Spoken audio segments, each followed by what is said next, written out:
Hi, YouTube. Thank you so much for joining me for my next live stream. I am super, super excited to be here, and I've really enjoyed my week of streams, and it's been really fun that people have watched me every single week or every single stream this week. So, thank you so much to everyone who's watched it. Rich says, "Hello, Heather. Looking forward to the stream. Watching you during a 3 p.m. rehearsal, so I can't comment during the stream." Oh, that's okay, Rich. Thank you for making the effort to watch, even though you're busy, and maybe you could just like put me off like in the background, and you can listen to the video and our conversation. And if you have any thoughts, you could just like leave them in the comment section if you'd like. It's totally up to you. But thank you for joining us. And today I changed my mind a bunch of times with what I actually wanted to talk about today. But I had an Amway video planned, but then I came across a video called Fundamentals or Summit Fundamentals of Selling by Ashlie Molstad from July 2020. So July 22nd, 2020. I can't speak. And this is a presentation for the virtual summit of Beachbody. So it's really interesting. It's an interesting topic. Live Panic says, "Hi, Heather." Hi, Live Panic. Thank you for joining us. I really, really appreciate it. It's great to have you here. And yeah, so this video is about 14 minutes long, and Ashlie is going to tell us all about how to sell Beachbody products, but we're also not a salesperson. So we're getting a sales lesson, but she's also telling us that we're not actually salespeople. We're just sharing what we love and what works for us, of course. Okay, I'm really excited for this. This is an interesting video. And first off, I love the setting. I love the aesthetic of her office right now. The background looks great. I love this pink shirt on her. She looks fabulous, but a lot of what she says is very problematic, of course. And I'm really interested to hear your thoughts on her selling system and how she's teaching her coaches how to sell the Beachbody products or the opportunity. Hi, coaches. I am so excited to share with you one of the most common questions that I get, and that is, how do I get people to purchase from me without sounding salesy? And so today I'm going to share with you my strategies, and I hope to give you some tangible takeaways, but mostly I think what I'm going to share is a mindset shift. I want to take you from thinking I have to sell to at least 3 people a month to hit my goals to it is my responsibility to share these gifts with as many people as I possibly can, because the art of sales is in not selling a thing. The art of sales is not selling a thing, but yet you call this the fundamentals of selling. So which one is it, Ashlie? You know what I mean? So of course, she says she's giving us some tangible tips, but she's really focusing on the mindset shift of I need to sell 3 challenge packs every single month to hit Success Club 2. I need to share these gifts, far and wide, so everyone can become healthier and feel better about themselves. Please remember this is from July 2020, and I have a video coming up, I think like 2 days from now, where we talk about the very recent changes to Success Club. So now there are different ways to hit Success Club other than just selling challenge packs and products, but this is like 2 years old. Selling is about inspiring yourself or someone else to take action. And the key is believing in your product. The more you believe, the higher your conversion rate is going to be. So let me give you an example. Sure, Ashlie. In other kinds of sales, that may be the case where, say, you're selling homes, you're selling cars, like just normal sales. I guess that you would have to have belief in the product, but we know in the MLM context, this is an irrelevant statement because it's harder to sell MLM products because of how overpriced they are, and also everyone knows how schemy MLMs are nowadays, and that would make it even harder to sell MLM products, so we know that's not true. So I was forced to take sales training a little like several months ago, maybe I don't remember when it was. I tried to black that time out. And I'm not a salesperson at all, but I did learn some interesting things there that I think is relevant for this conversation. We learned that to be a good salesperson, we have to have belief in the product, in our company, and in the market. And if any of those things were weaker, then we would not be able to be a successful salesperson, and we would not convert our prospect. I think can all relate to the iPhone. My very first cell phone was a flip phone. And when the iPhone came out, people were talking about it, and I just didn't think I needed it. I didn't understand the value of it. I thought my phone worked just fine, right? I could call, I could text. What more did I want? But people kept talking about it. And at first, it was just celebrities, it seemed like. But then it was people that I knew, people I trusted who said that I needed it. And so when it was time for me to upgrade, I got the iPhone, and they were right. So first she didn't want to get the iPhone because she thought that her flip phone was all that she needed. And then people she trusted said that she needed to get the iPhone. And so then she decided that she did need it. In the case of Beachbody, I think she might be encouraging us to build trust with our audience, and maybe shifting the blame to the fact that you're not selling anything because your audience doesn't trust you. You need to create more value. You need to post more consistently, and then the people who follow you will form a connection with you, will trust you, and then they'll just buy whatever you say because they believe your intentions, and they believe that whatever you like is a good product. Did need it. It made my life so much more convenient. I had the entire internet at my fingertips. I could access Facebook, check my email. I could do anything right from the palm of my hand wherever I had Wi-Fi or a signal. And of course, Oh my goodness, Ashlie. DC says, hey, DC, thank you for joining our little stream today.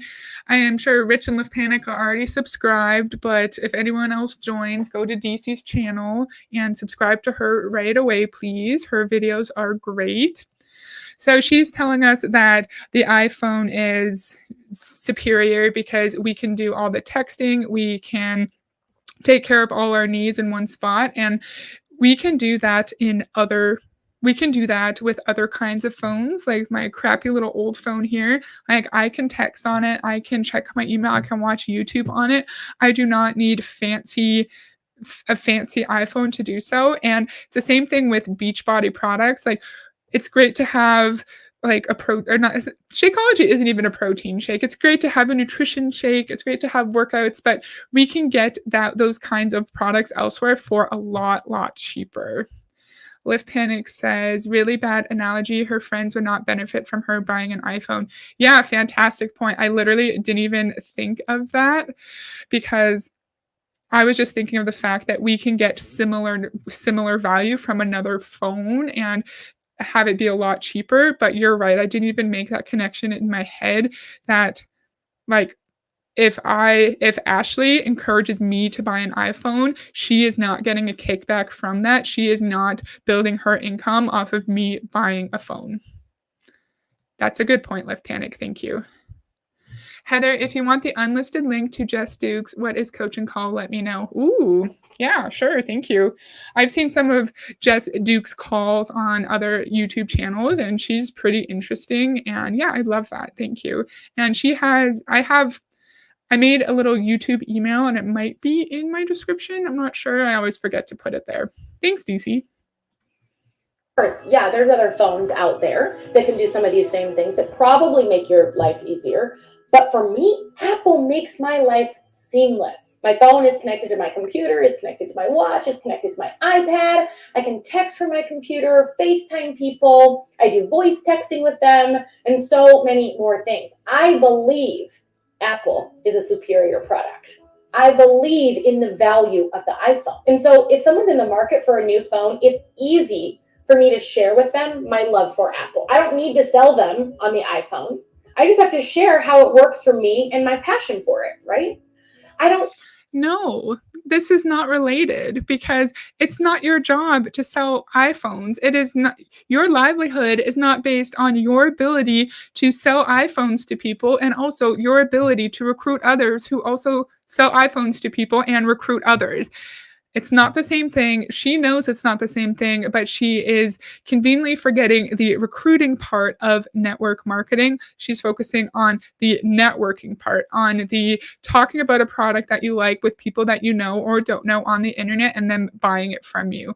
People in this industry like to forget about the recruitment part and then they compare MLM to affiliate marketing, to influencer marketing, and we know it's not the same thing.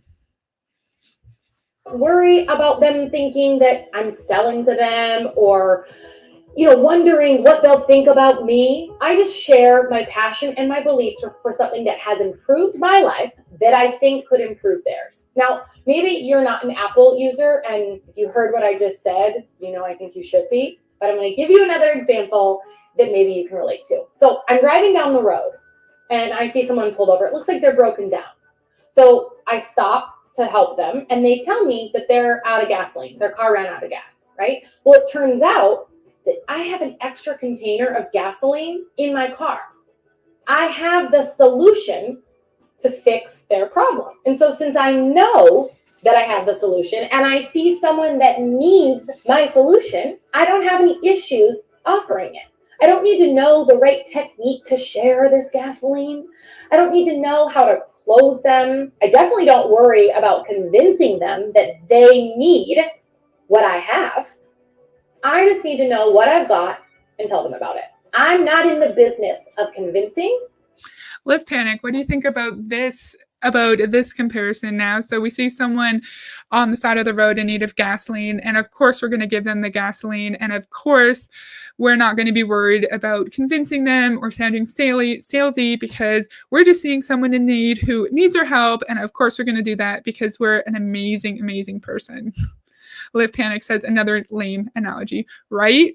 And Ashlie, you're not getting compensated for giving this person the gasoline and for recruiting others who also give people gasoline and recruit others. Like, none of this makes any sense and it's all irrelevant.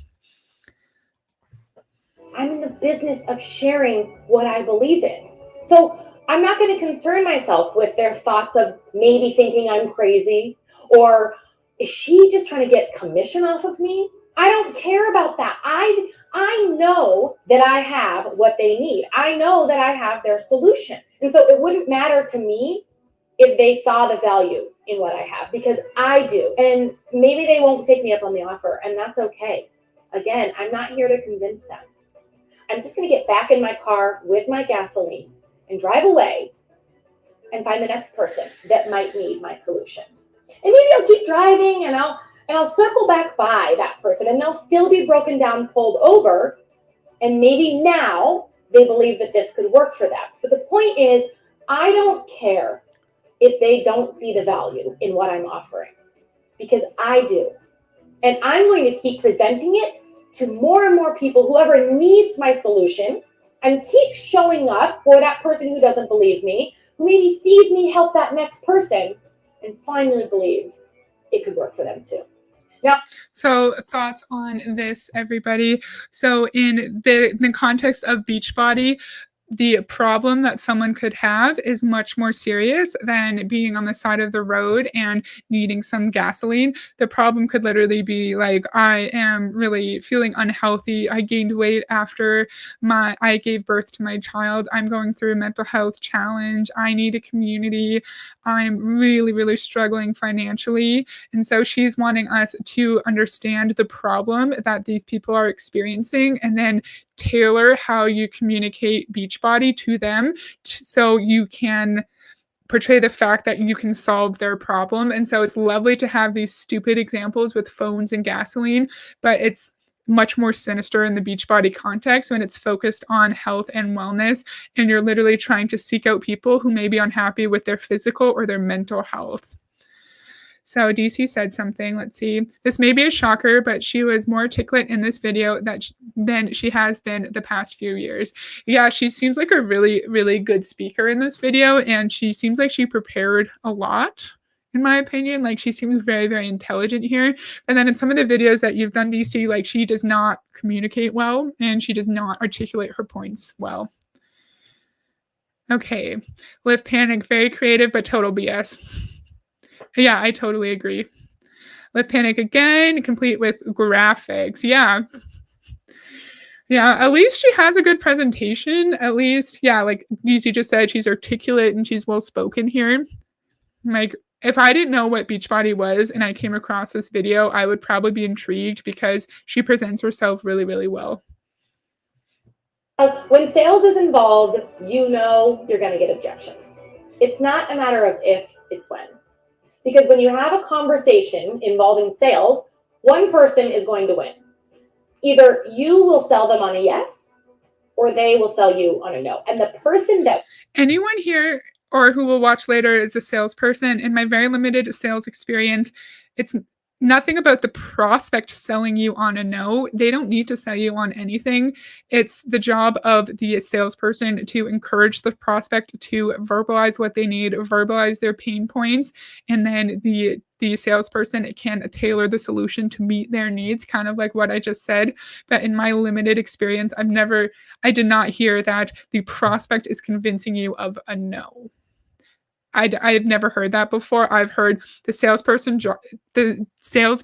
job is to collect decisions, yes or no, and we do not want maybes.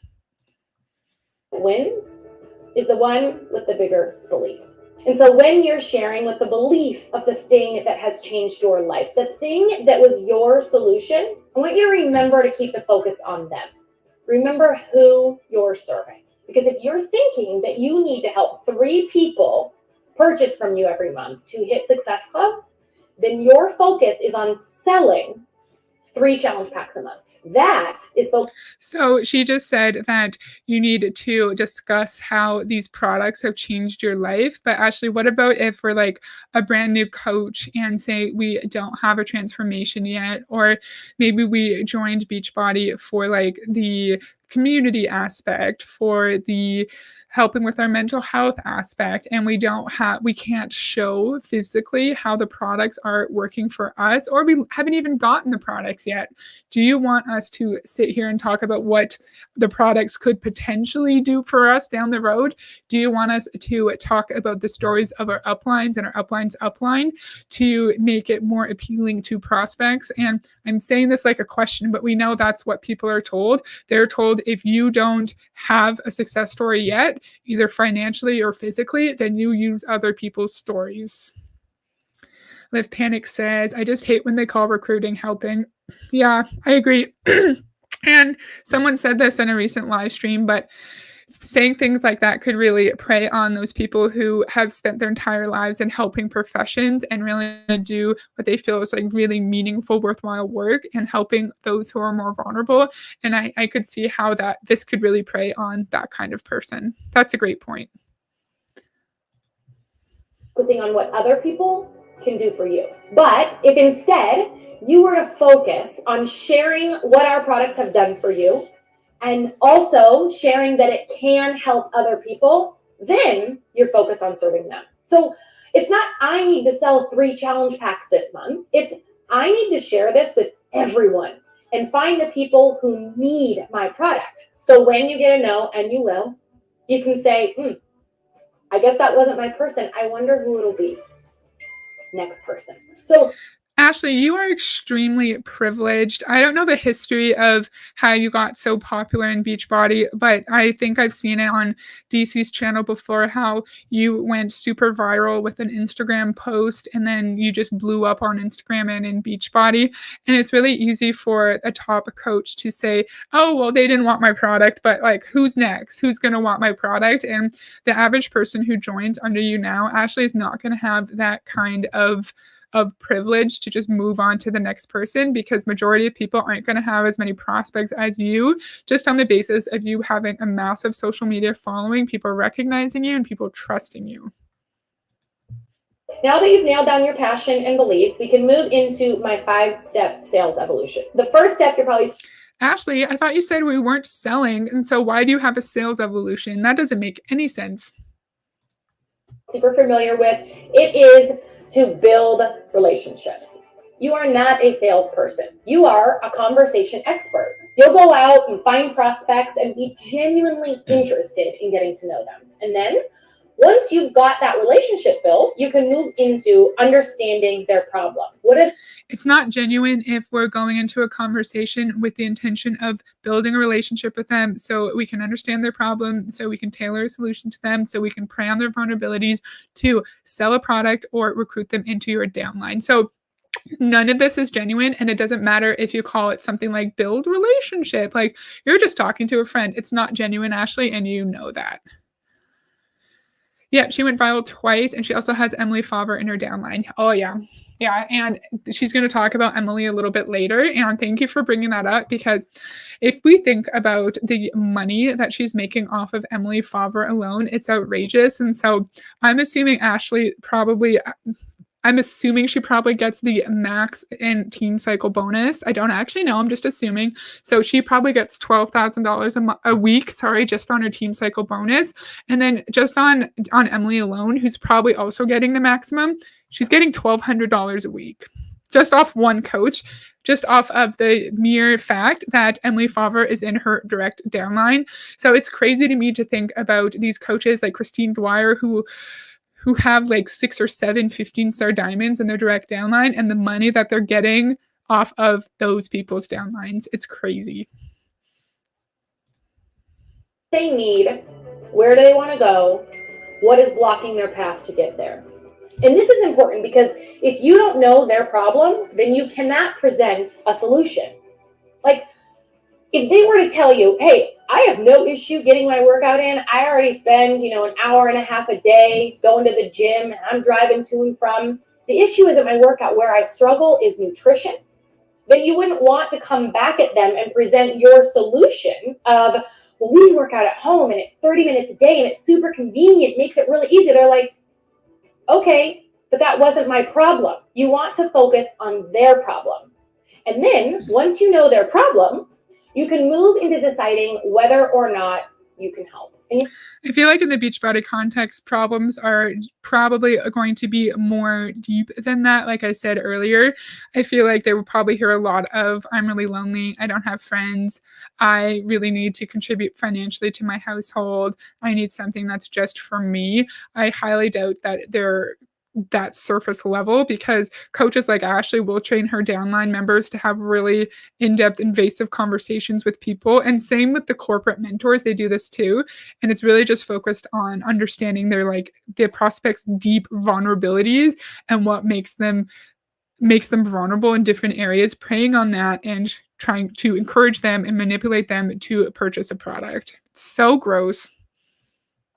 You have to honestly evaluate whether or not what we have is what they need. Now, we generally do have a solution for almost every problem out there, I feel like. But if we don't, like if they want a get rich quick or to lose 50 pounds in a week, then you cannot sell them what we have. Because if you get them to purchase something that they don't want or need, then you have an exchange value, and that isn't a sustainable business that will last. So if you're just focused on the Success Club points, you can get caught up in selling something that they don't need or want. But so remember, we have to focus on what they need or want. They need to express a need and express that these products fill some kind of gap in their life, or else we're not going to be able to exchange value with them. Remember that. If we can help, and generally we can, then you can move on to step 4, which is presenting our solution. But you have to present it in a way that generates emotion. People only purchase things based on how they feel. Every single one of us has bought something before that we couldn't afford simply because we had decided that we needed it. So, Ashlie, are you telling us to sell Beachbody products to people who actually need it, or Beachbody products to people that were able to manipulate their emotions into thinking that they actually need it, and encouraging them to purchase something that they can't actually afford and then they could probably find elsewhere for a lot cheaper? What you just said, Ashlie, is very, very predatory. You trying to present the solution in a way that draws out emotion. Say you're a stay-at-home parent, your stay-at-home mother, and it's like, well, if you do these workouts, you'll have more energy to be a present mother with your kids. Say you're a single father if you join our Beachbody business, you'll be able to quit your job and be at home with your kids all day long. So predatory, and she's making it seem so airy and so nonchalant, but it's actually very, very predatory if you really listen to what she's saying underneath. This is kind of silly, but I remember in high school, I had no money, right? High schoolers don't. But I saved up all my pennies to buy some designer jeans. I didn't need those specific jeans, but I felt like I did. People don't buy based on need, they buy what they want. So now, when you presented your solution based on evoking some emotion from them, you can move on to step 5, which is where we exchange the value. So are we selling stuff to people that they actually need? That's my question. Do these people actually need what you're selling, Ashlie? Or you're just manipulating them into thinking that they actually need it? They've decided to invest in you and invest their money into this. But now it's time that you have to invest back into them. Get to work on helping them build their belief that they made the right choice. You already know the vital behaviors. You have to be proof that the products work. You work out and you drink your shake, right? I've talked about that. That's the building belief in our product. You have to share, connect, invite, build those relationships, and offer our gift to people. Offer this solution. So there's a big narrative in Beachbody where if you are worried that you're bugging your spouse or your friends and family and you're feeling icky about inviting, they'll say like it's selfish for you not to share this gift with as many people as possible, and you need to pass this gift on to as many people as you can. So that's a really, really common narrative. The Panic says, she says Beachbody has a solution for almost every problem. So privileged to think that people don't have deeper problems than that. Yeah, exactly. Like, what if we have like a chronic condition where we need to talk to a doctor, right?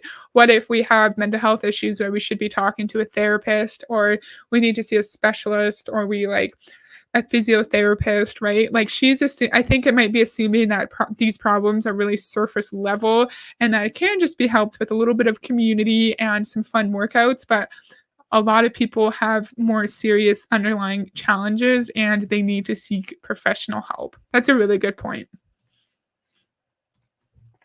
You've got to get to work on helping them see results. That's the part where we exchange value, right? But you also need to work on your mind. And for me, this is the most important, doing your personal development. Sorry, before she goes into this, they always talk about how different Beachbody is because once you sell the product, you're not just done with your customers.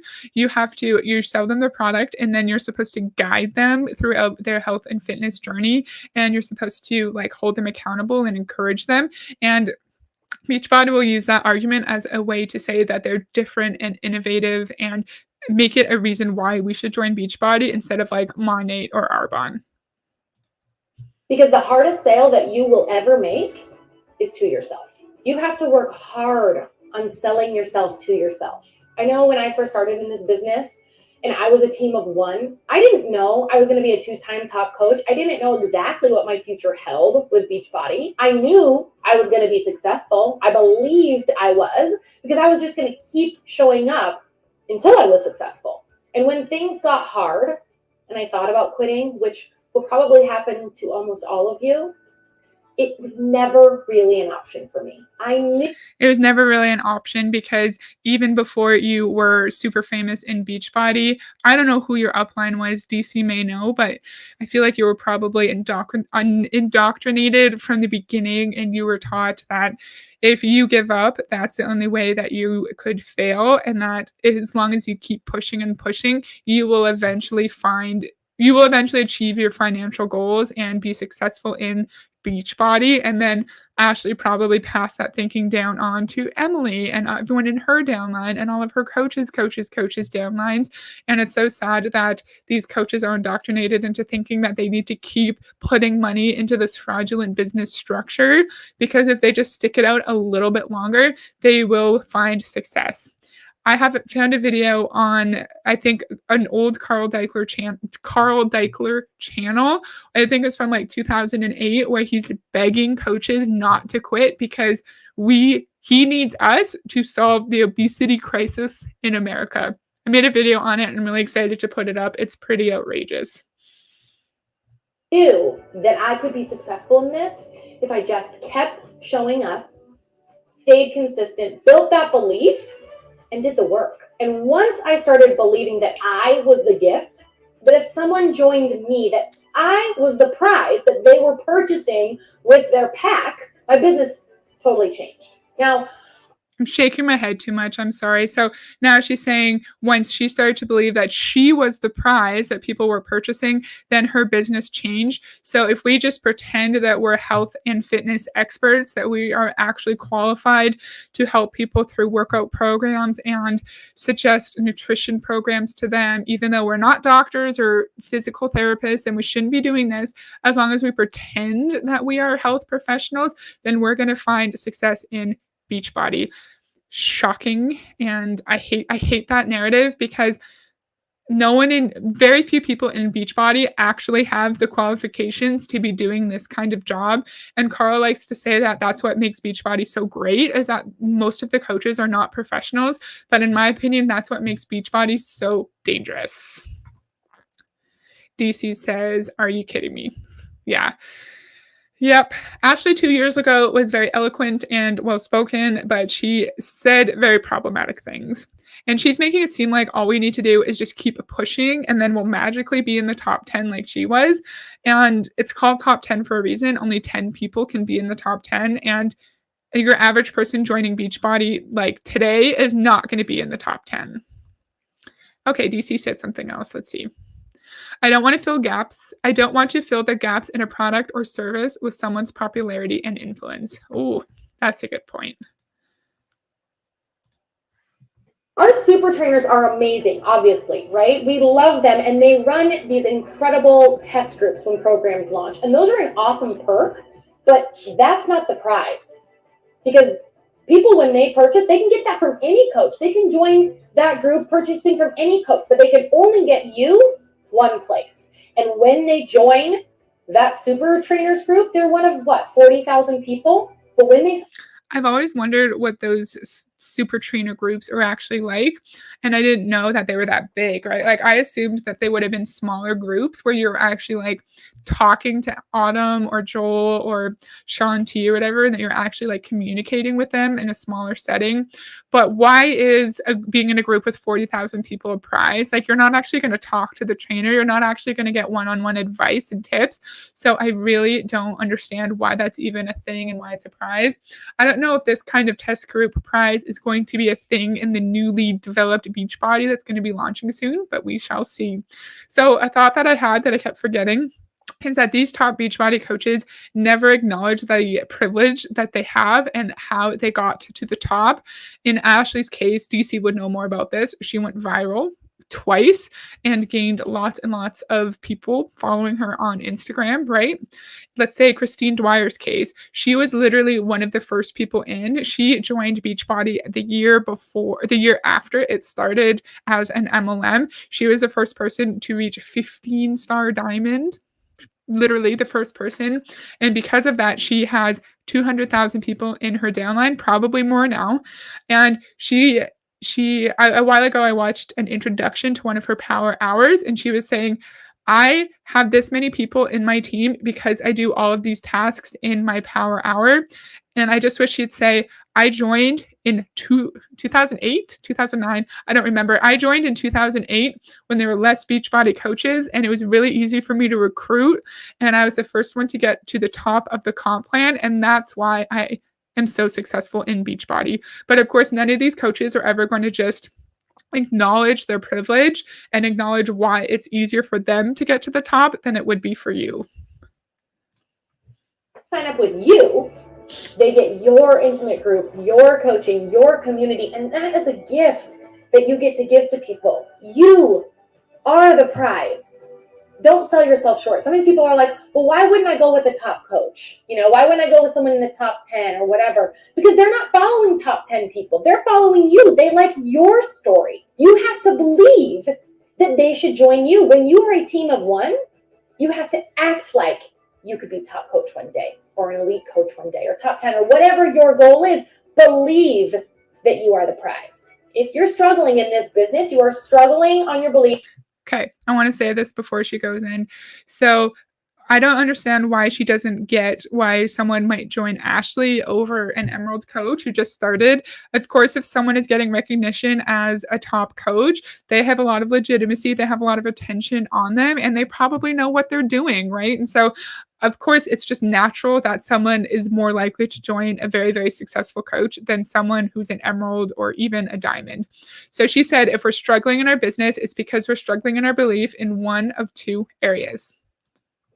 If in one of two areas. Either you don't believe in our products, which I'm guessing isn't the case for most of you, because since you're a coach, you probably love our products. So the other area is that you're struggling on your belief in you. And the good news here is that you are in control of choosing how you think about these things. I talked about how it's our responsibility to share. It is our responsibility to step up and allow this to change our lives and then pay this blessing forward. Emily Favre is one of the first coaches that... Okay, sorry. I keep forgetting when the new section starts. So DC, if you're still here, this is the Emily Favre part. So she's saying that if we're struggling in our business, it's because we don't believe in ourselves, and we just need to focus more on professional, personal development and really establish that belief in ourselves. And then we're going to be successful, of course, because in MLM, it's always about some kind of deficiency that we have, some kind of shortcoming we have. And it's great to always want to improve and become a more well-rounded human. But I hate the idea that the assumption that there's always something wrong with a coach just because they're not making money in the pyramid scheme. Oh, DC's still here. Yeah, so she's going to talk about Emily now. Ever enrolled with me. And I had to invite her like 4 times, and she ghosted me every one of them. We'd talk, and she'd seem super interested, right? We'd go back and forth, and then once it came time to sign up, she was gone. She went silent.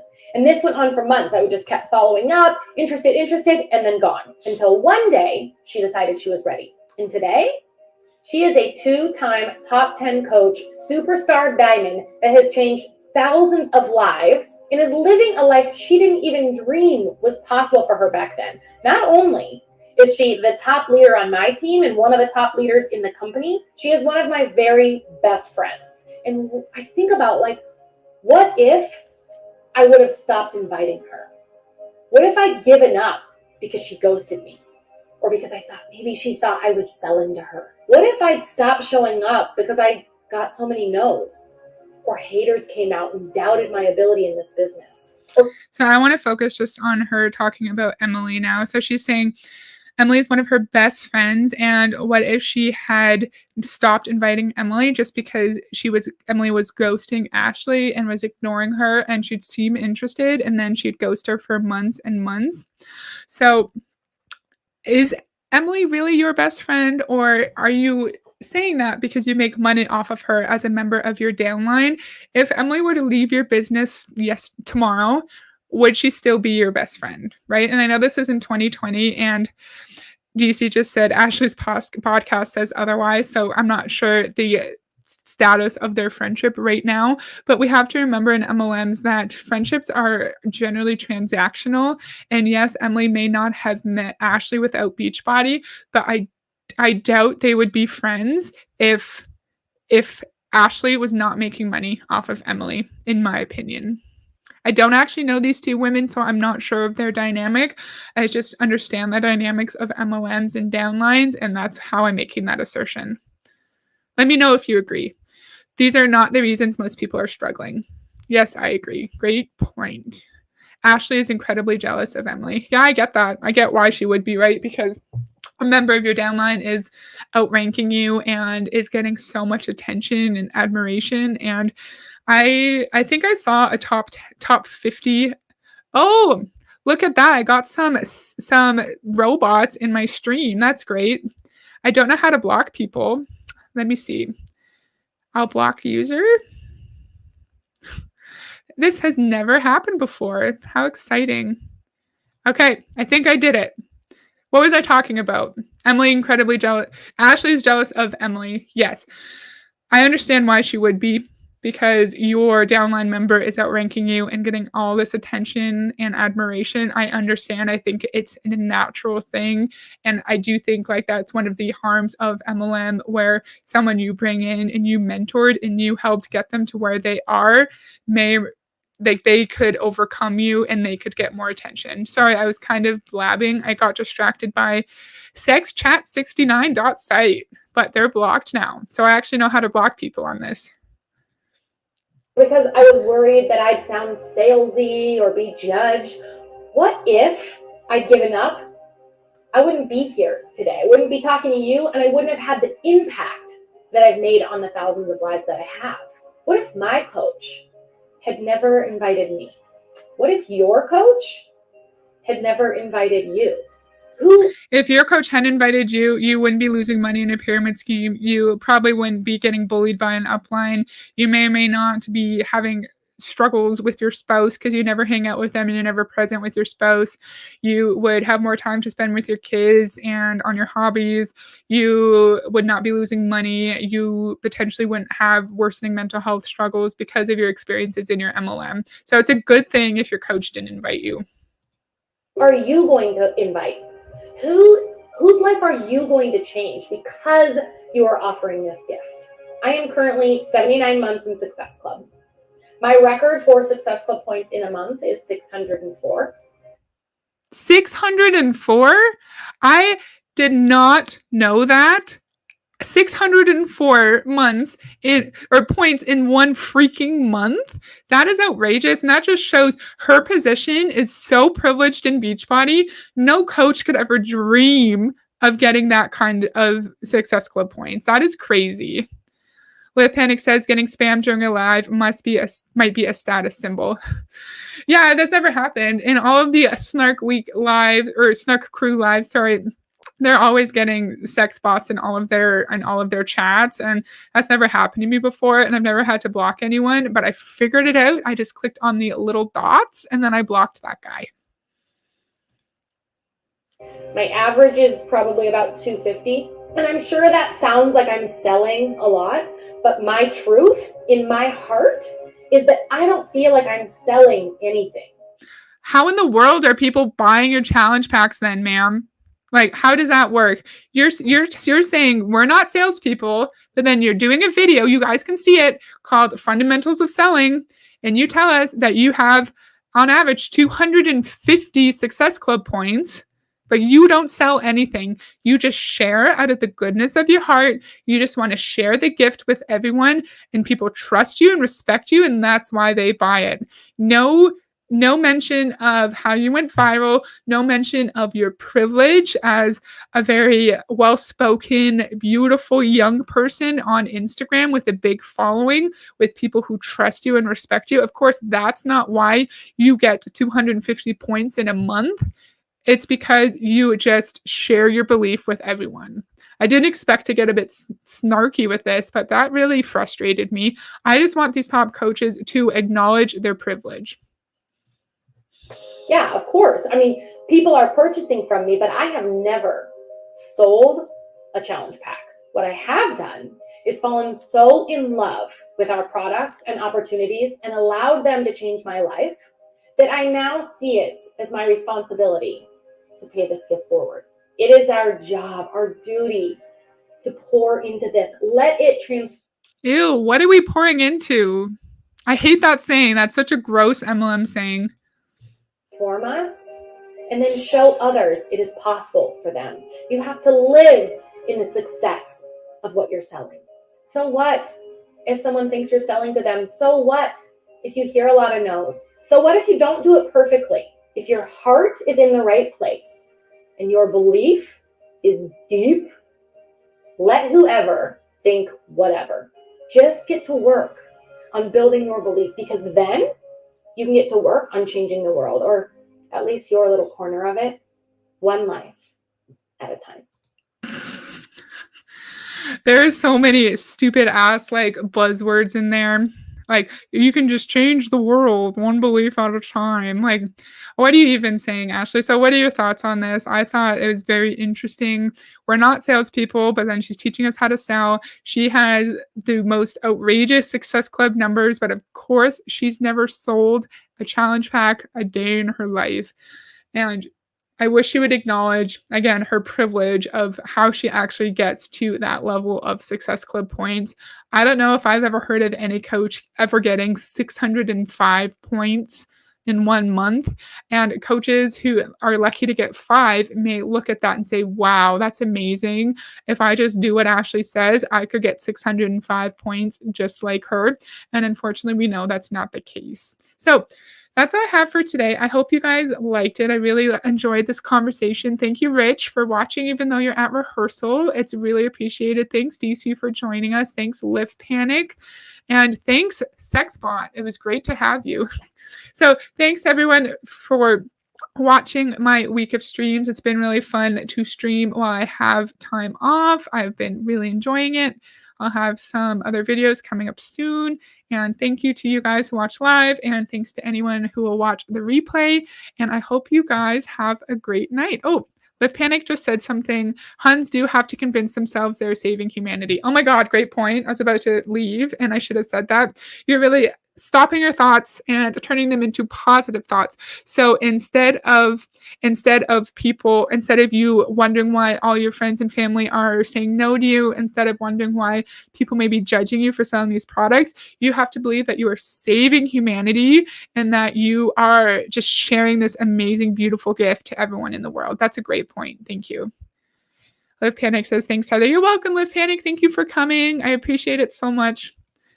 DC says, Heather, where is a good place to send the link to you? So I may or may not have the link, my email in the description of this video, but I will go do that now. I always forget what it's called, so I'll just make sure to add it in. It's a Yahoo email, but I'll put it in the description and you can go take a look. Thank you. So thanks, guys. Thanks, everyone who will watch it later. And I'll see you guys next time. Bye.